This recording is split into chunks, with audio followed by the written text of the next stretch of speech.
ها صهير، كيفك؟ اخبارك؟ شهر مبارك، كل عام وانت بخير. الله يبارك فيك يا عمه. طيب ممكن تسمعي؟ ها كيف؟ والله عمه ما ندرنك عزمتيني عشاء ولا الشبكه هي تقطع؟ لا اطمن، الشبكة تقطع. بس انا عندي شبكه واضحه، كيف تشوفي انت يا عمه؟ يعني قصدي سبحان الله تكوني بن ادم خطا، تكوني عزمتينا وما انتش مركزه. ها لا خلاص عادي، تعال باكر عشاء. خلاص وجبت ما حد باقي. انا اقدر اقول لعمتي لا؟ يكتسر لك في لغه لعمتي لا يعني. طيب ممكن تسمعي يا عمه؟ لا ولا شيء، كل شيء موجود. احسن حاجه. يعني طيب خطيبتي يا عمه قادرين نشاقيه؟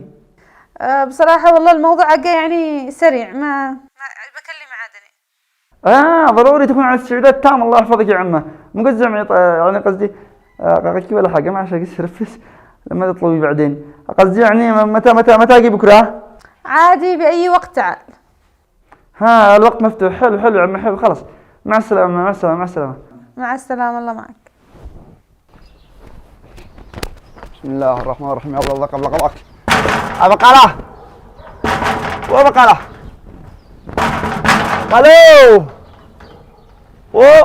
أمجد.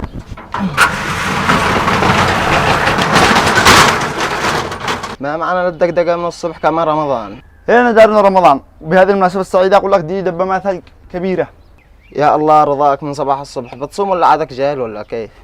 يا بني ما خبروكش ان انا مع جميع عمتي عشاء، ولا خبروك انه عيب يحل السلاح ويده فاضي. يا قليل العقل، انت معزوم عشاء ما تبكر لي من الصبح. خليني ارقد قبل ما اصابحك لك. يا ايه بقالو يا بقالو.